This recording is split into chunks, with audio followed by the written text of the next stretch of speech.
Друзі, привіт! Сьогодні субота, ви на каналі D-Mobile. У нас з вами черговий дайджест техноновин. Поїхали! Карма не відпускає Samsung.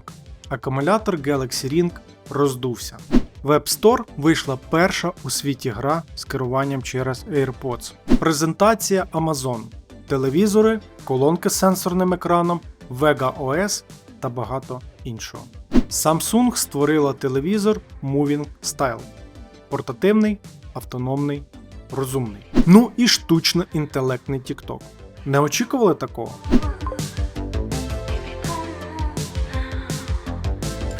Смарт-кільця – це такий новий клас гаджетів, які мають замінити або доповнити смарт-годинники. Вони відстежують пульс, сон, рівень активності, іноді навіть температуру чи стрес. Ідея проста. Замість великого дисплея на руці ви маєте непомітний аксесуар, який працює у фоні. Але цього тижня вийшло зовсім не так, як гадалося. Такий собі блогер Деніел повідомив, що акумулятор його Samsung Galaxy Ring роздувся прямо на пальці. Через це кільце почало здавлювати руку настільки, що він не зміг його зняти самостійно. Наслідки виявились серйозні. Чоловіка не пустили в літак, і замість подорожі він змушений був їхати у лікарню. Там кільце зняли, обережно, без пошкодження батареї. Адже, як ми з вами знаємо, літієві акумулятори в стані пошкодження можуть не тільки грітися, а й займатися.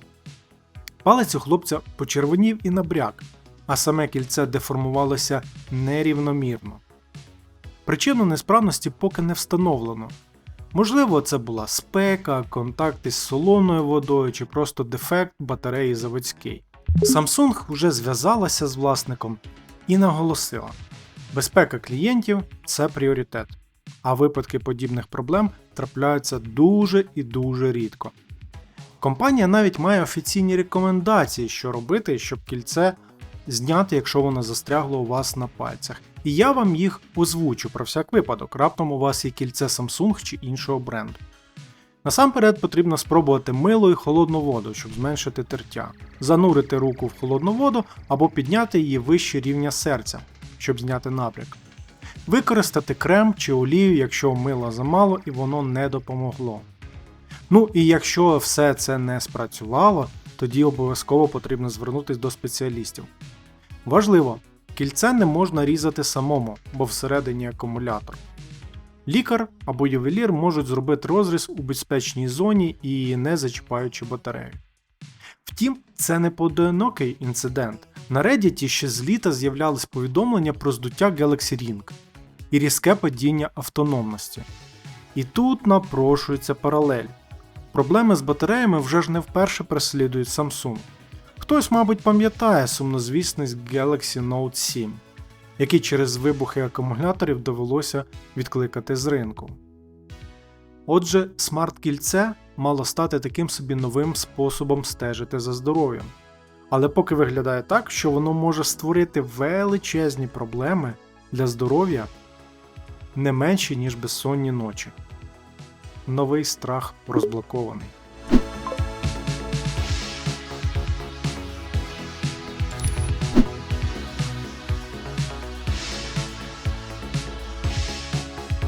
Ви, напевно, думаєте, що я щойно здурів?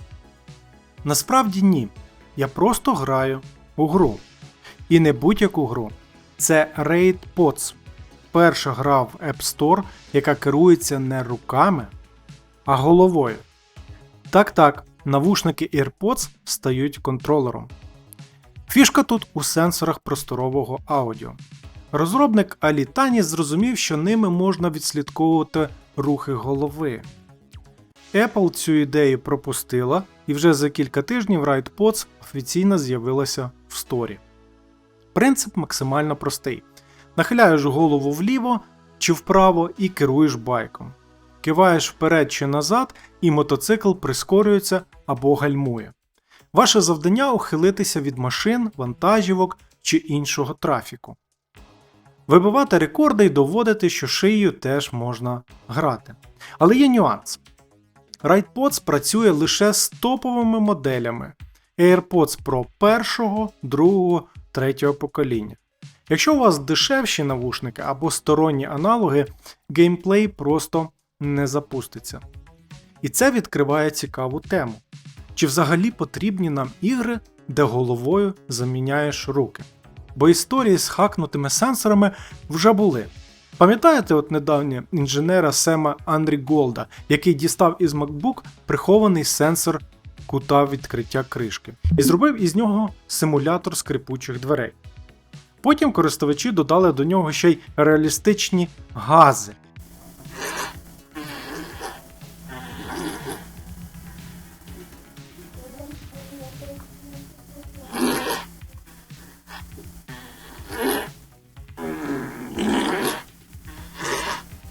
Ну от тепер естафета дійшла і до навушників. До речі, ця новина дуже вчасно з'явилася, бо я якраз запланував цікавий огляд AirPods Pro 3, де я порівняю їх із першими прошками, свіжими, але вже не дуже Galaxy Buds 3 Pro, а ще й з якісною петличкою DJI Mic 2. Тому підписуйтесь, щоб не прогавити.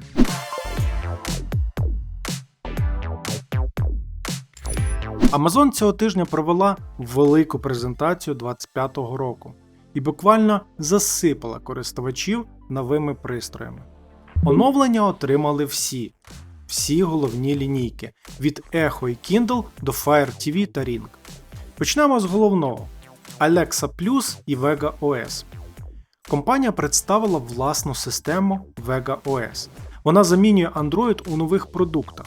Amazon обіцяє, Vega працює швидко навіть на 1 ГБ оперативної пам'яті, що для Android маловато. Є підтримка всіх топових стрімінгових сервісів – Prime Video, YouTube, Netflix, Disney+, Apple TV, все.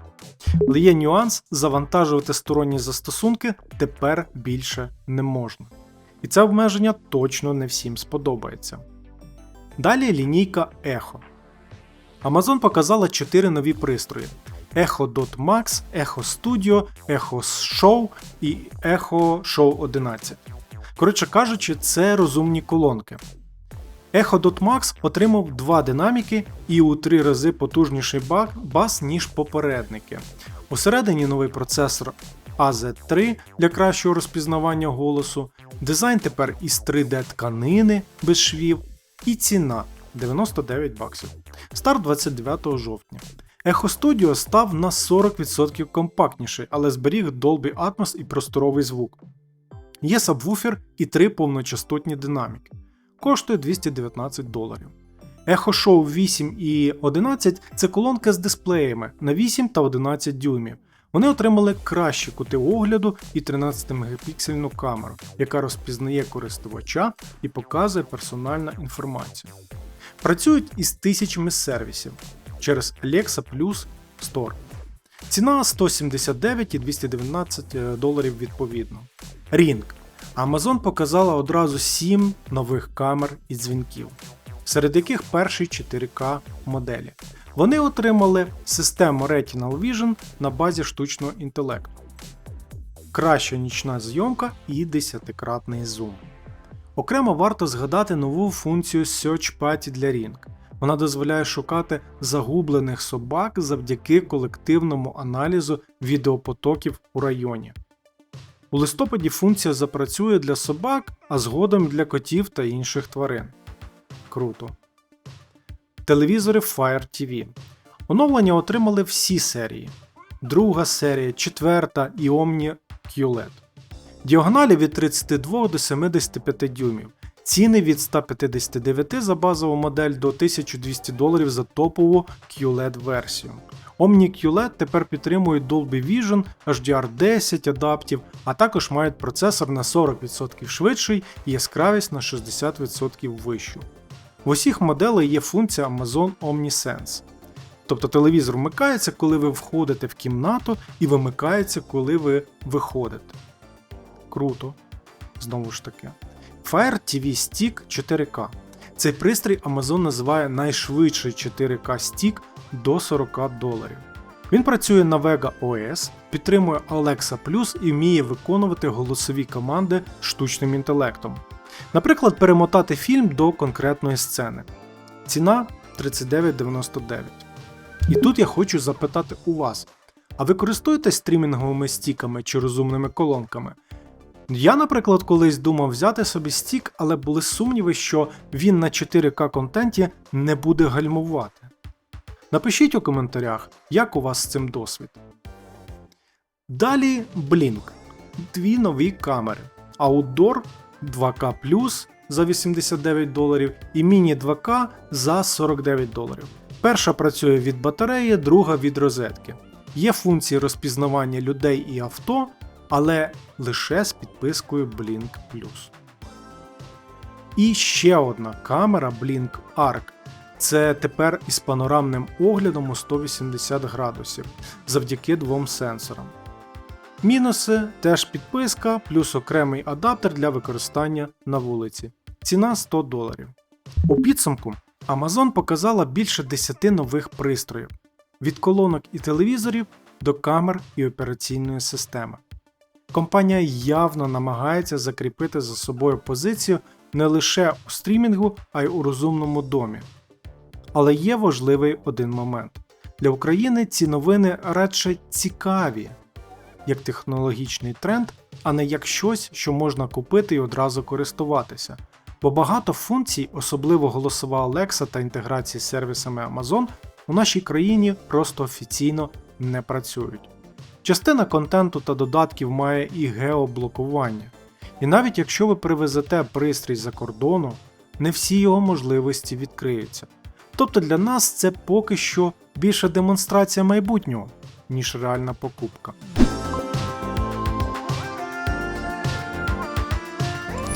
Портативний, автономний, розумний.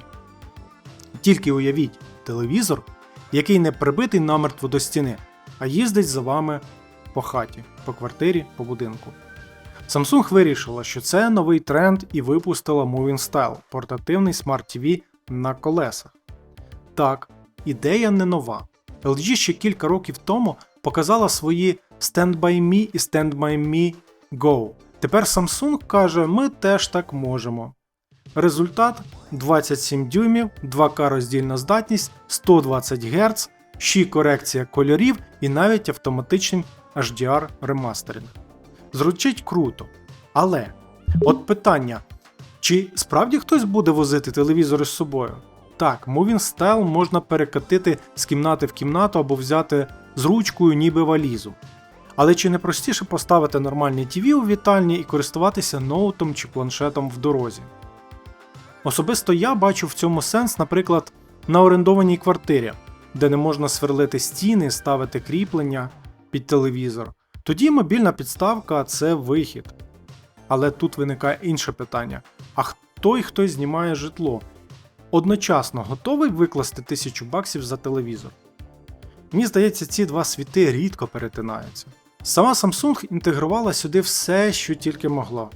Smart TV, стрімінги, браузер, бібліотеку з 3500 цифрових картин і навіть Qi, який генерує зображення. Є фітнес-режим, дитяча програма для малювання пальцем, Dolby Atmos для звуку, HDMI та можна підключити веб-камеру. Начебто штука багатофункціональна. Але є кілька але. Акумулятор лише 69 Вт-годин, тобто справді довго автономно не пропрацює. За звук відповідає базова 10-ваттна система. Як для $1000 це дуже слабенько. І головне ціна – близько $1000 у Південній Кореї. Так, його можна катати по квартирі, чи брати в кемпер. Але чи багато людей реально це робитимуть? Чи не стане Moving Style ще одним гаджетом у стилі показали, здивували всіх, весь ринок, а потім забули? Samsung уже натякнула на глобальний реліз. Але виглядає так, ніби компанія тестує нішу. І не факт, що користувачі масово підхоплять цю ідею. Тож питання до вас, шановні глядачі, це майбутнє портативного дозвілля чи просто дорогий експеримент на колесах?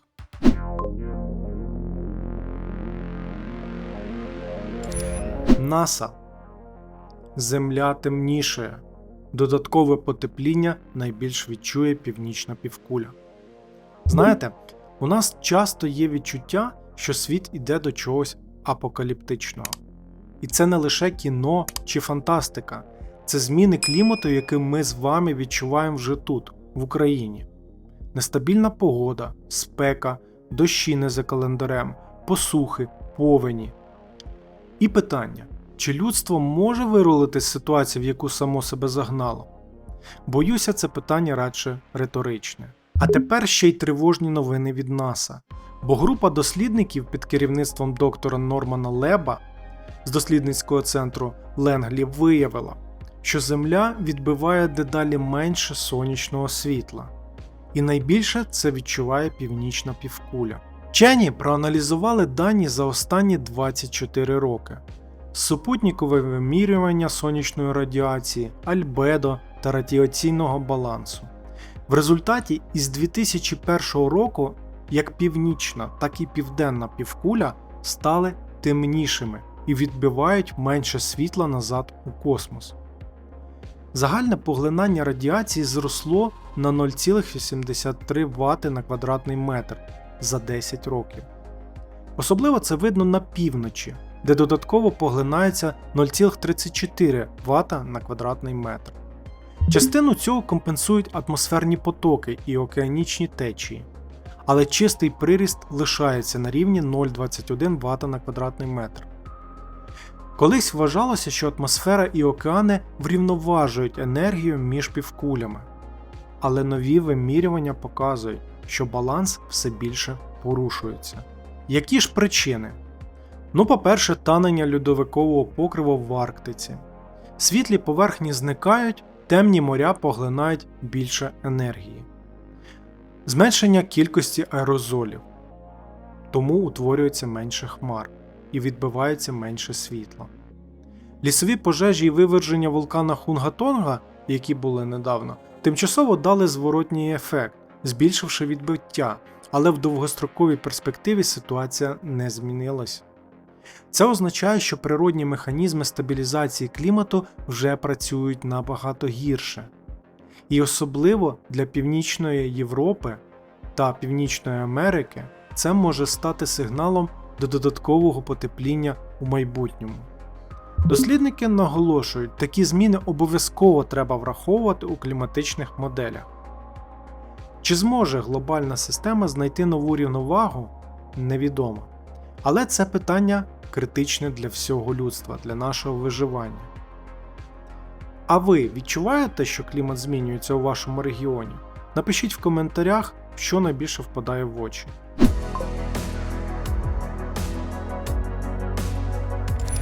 Коли здавалося, що TikTok вже максимально висмоктує нам мозок роками, на сцену виходить новий гравець. Тепер у нас є шанс одурнюватися не лише в звичайному текстурі, а й у штучно-інтелектному. Бо OpenAI представила Sora 2 – нову модель генерації відео. Її головна фішка – більш реалістична фізика світу. Попередні версії були, скажімо так, занадто оптимістичні. Наприклад, якщо баскетболіст промахувався кидаючи м'яч, він міг чарівно телепортуватися все рівно в кільце. У Sora 2 м'яч відскакує від щита, як воно буває в реальності. Модель генерує відео до 10 секунд на основі текстових підказок або фото. І тепер додає ще й синхронізований звук, голоси, ефекти, довкілля. Тобто ви можете попросити «Кіт грає на піаніно в стилі джаз» і отримаєте короткий ролик з музикою та рухами, які підкоряються фізиці, а не фантазіям і галюцинаціям алгоритму. Але OpenAI пішла ще далі. Вона запускає окремий застосунок для iOS, і він виглядає як TikTok, тільки весь контент в ньому створений штучним інтелектом. Там навіть є функція Cameo. Ви завантажуєте коротке відео себе і далі можете з'являтись в будь-якому згенерованому ролику. Алгоритм рекомендацій тут працює як і у соцмережах, враховує ваші вподобання, місцезнаходження, попередні публікації і навіть історію запитів у ChatGPT.